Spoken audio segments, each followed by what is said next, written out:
अस्सलामुअलैकुम मेरे बच्चे, hope you all are doing well. हमारे पास आज जो टॉपिक है वो डिपेंडेंट इंडिपेंडेंट वेरिएबल का है। सही है जी।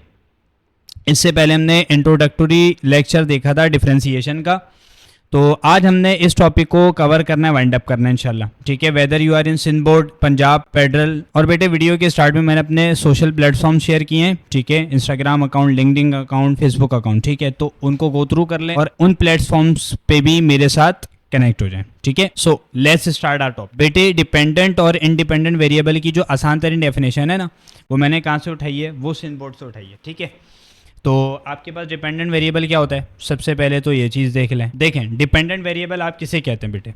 डिपेंडेंट वेरिएबल आप कह रहे होते हैं हुज वैल्यू, नाम से ही पता चल रहा है, ठीक है, whose value depends on another variable. ऐसा ही है, whose value depends on another variable. सही है भाई, डिपेंडेंट वेरिएबल वो वेरिएबल कहलाता है जिसकी वैल्यू दूसरे वेरिएबल के ऊपर डिपेंड कर रही हो। बहुत आसान हो गई डेफिनेशन, ठीक है, और विद एग्जांपल्स भी हम इसको देख रहे होंगे। ये तो डिपेंडेंट की डेफिनेशन हो गई। अब भाई इंडिपेंडेंट की डेफिनेशन क्या है? इंडिपेंडेंट वेरिएबल की डेफिनेशन है सिंपली, इसका आप क्या कर दो, अपोजिट कर दो। Whose value,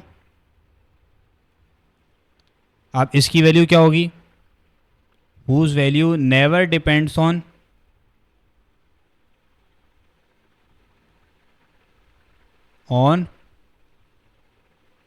another variable. सही है, ये बात क्लियर हो रही है? यस और नो?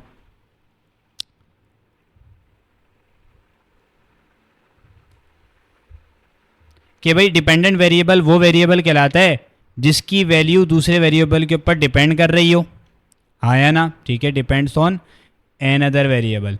लेकिन इंडिपेंडेंट वेरिएबल कैसे वेरिएबल है? जिसकी वैल्यू नेवर डिपेंड्स, ठीक है, whose value depends on another variable तो डिपेंडेंट हो गया, whose value never depends on another variable तो इंडिपेंडेंट वेरिएबल हो गया। ये बात क्लियर हो गई? सिंध बोर्ड की किताब में आपको ये डेफिनेशन मिल जाएगी। अच्छा जी, अब पंजाब बोर्ड के अंदर मेरे बच्चे एक आपके पास एग्जाम्पल आई है, उसको ज़रा हम डील करते हैं, ठीक है, और उससे समझते हैं डिपेंडेंट इंडिपेंडेंट वेरिएबल का कॉन्सेप्ट। लेट सपोज आपके पास लिखा हुआ है एफ ऑफ एक्स बराबर किसके? एक्स स्क्वायर प्लस 1, ठीक है, और आपके पास ना इस तरीके से कुछ लिखा हुआ है कि X belongs to D F. सही है भाई, यानी भाई ये डोमेन की वैल्यू लिखी हुई है कि भाई एक्स की वैल्यू सारी क्या होंगी? जो भी फंक्शन का डोमेन होगा ना, इनपुट होगा, सारी एक्स की वैल्यूज उससे बिलोंग कर रही होती हैं। और बेसिकली फंक्शंस के टॉपिक के अंदर हम ये सारी चीज़ों को डील कर रहे होते हैं, उससे घबराने की ज़रूरत नहीं है। अभी क्या फंक्शन दिया हुआ है? एफ ऑफ एक्स बराबर है एक्स स्क्वायर प्लस का 1। सही है, और आपके पास क्या वैल्यूज़ दी हुई हैं? एक्स इक्वल्स टू 1 और 1.5 और 2। सही है, यानी x की वैल्यू एक ये है 1 है, फिर बढ़ के क्या हो गई? फिर बढ़ के हो गई x इक्वल्स टू 1.5, फिर क्या हो गई? x इक्वल्स टू 2 हो गई। बात समझ आ रही है? यस और नो? अच्छा जी मेरे बेटे, हमने क्या करना है? हमने सिंपल, सबसे पहले मैं आपके पास ना वैल्यूज़ निकालता हूँ, जितनी भी आपके पास डोमेन्स गिवन है, जितनी भी x की वैल्यूज़ गिवन है। देखें जी, एफ ऑफ 1 पे वैल्यू क्या निकलेगी? मैं डायरेक्ट लिखूंगा बेटे। एफ ऑफ 1 पे वैल्यू क्या निकलेगी? इसकी 2 आएगी फंक्शन की वैल्यू। और एफ ऑफ 1.5 पे क्या वैल्यू दे रहा होगा? ये एफ ऑफ 1.5 पे दे रहा होगा 3.25। अब एफ ऑफ 2 पर क्या वैल्यू दे रहा होगा? 2 2 ज़ा 4 हो जाएगा, 4 प्लस 1 5 हो जाएगा। बात समझ आ गई? यानी अगर मैं चेंज निकालता हूँ, किसका? मैं चेंज निकाल रहा हूँ। सही है, चेंज निकालता हूँ किसके लिए? चेंज निकालता हूँ दोनों के लिए, डेल एक्स के लिए भी, डेल वाई के लिए भी। सही है जी, मेरा बेटा डेल एक्स का चेंज क्या है?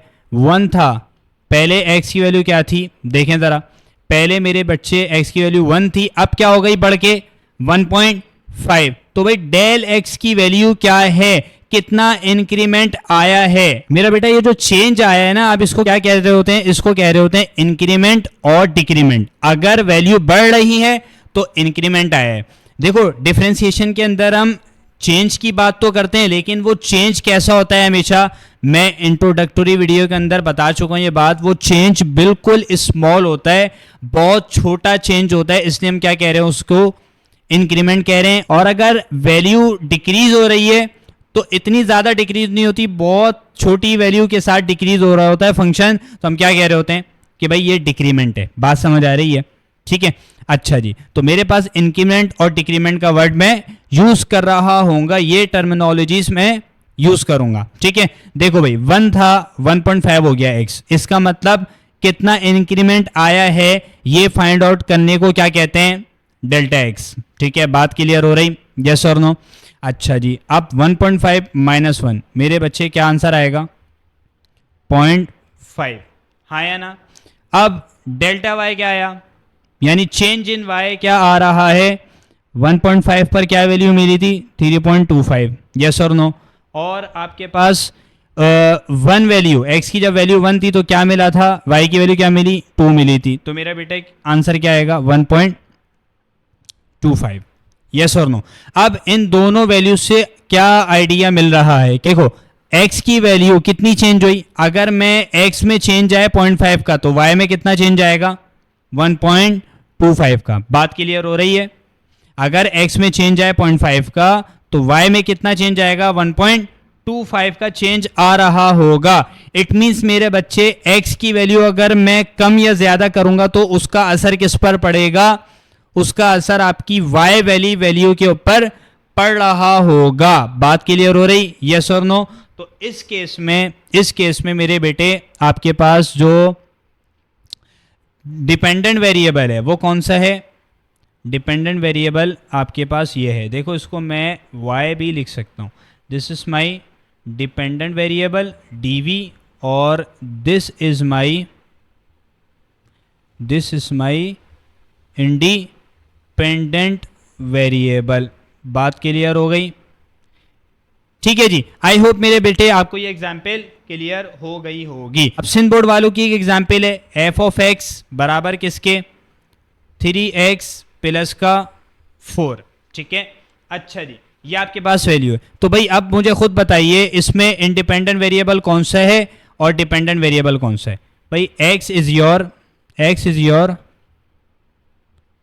इंडिपेंडेंट वेरिएबल, सही है, और ये वाला जो है फंक्शन जो है ये क्या है मेरा बेटा, ये आपके पास डिपेंडेंट वेरिएबल कहला रहा है। यानी x की वैल्यू चेंज करने पर y की वैल्यू यानी आउटपुट आपका क्या हो रहा होगा, आपका आउटपुट चेंज हो रहा होगा, तो इसलिए हम क्या कह रहे हैं, डिपेंडेंट वेरिएबल। बात क्लियर हो रही, यस और नो? अच्छा जी, अब मेरे बेटे आपके पास जो है ना, आपके पास कुछ रियल लाइफ एग्जाम्पल्स हैं डिपेंडेंट और इंडिपेंडेंट वेरिएबल से रिलेटेड। ठीक है, रियल लाइफ एग्जाम्पल्स हैं जो केपीके बोर्ड वालों ने मेंशन की हुई हैं। ठीक है, आपके पास रियल लाइफ एग्जाम्पल क्या है, आप सबसे पहली एग्जाम्पल देख मेरा बेटा, एग्जाम्पल क्या है, इनकम टैक्स जो होता है वो क्या होता है बेटा, इनकम टैक्स जो होता है वो आपके पास क्या होता है, डिपेंडेंट वेरिएबल होता है, यस और नो?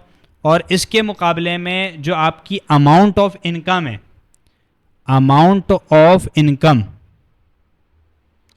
ऑफ इनकम, जो भी आप मेरा बेटा पैसे कमा रहे हो, जो भी सैलरी आपके पास आ रही है वो क्या कहलाती है, वो कहलाती है इंडिपेंडेंट वेरिएबल। सही है, इंडिपेंडेंट वेरिएबल कहलाती है, सही है।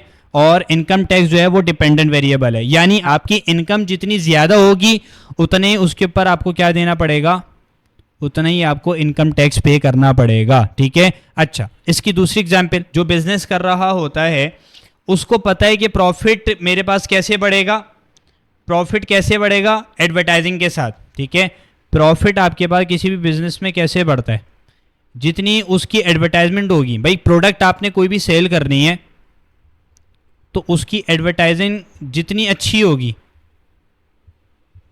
तो उतना ही प्रॉफिट बढ़ेगा, हाँ या ना? प्रॉफिट बढ़ता है कब, एडवर्टाइजिंग जितनी अच्छी होगी, जितनी हाई क्वालिटी की होगी तो प्रॉफिट भी आपको उतना ही ज़्यादा होगा। ठीक है, इसलिए आप देखते होंगे कि भाई जितने भी बड़े बड़े ब्रांड्स हैं, पाकिस्तानी ब्रांड्स हैं, जिस भी आपके पास डोमेन की हैं, तो वो क्या करते हैं, वो अपने प्रोडक्ट को सेल आउट करने के लिए, आपको पता है डिफरेंट एक्टर्स को, एक्ट्रेसेस को अपनी प्रोडक्ट को सेल करने के लिए उनको यूज़ कर रहे होते हैं। बात समझ आ रही है? ताकि उनकी प्रोडक्ट ज़्यादा से ज़्यादा मार्केट में सेल आउट हो। तो एडवर्टाइजिंग जितनी अच्छी होगी, प्रॉफिट उतना ही ज़्यादा होगा। तो ये इंडिपेंडेंट वेरिएबल है, सही है। और ये आपके पास प्रॉफिट क्या आ गया, डिपेंडेंट वेरिएबल आ गया। बात क्लियर हो गई, यस और नो? ये बेटे ये 3 एग्जाम्पल्स थी केपीके बोर्ड के अंदर, मैंने 2 करवा दी हैं, ठीक है, just to give you the idea of dependent and independent variable, सही है। So this is all from this lecture. I hope आपको पूरा लेक्चर, पूरा टॉपिक क्लियर हो गया होगा। Kindly subscribe to the channel, ठीक है, और share these videos in your friends and family circles as well. जज़ाकल्लाह, अस्सलाम वालेकुम।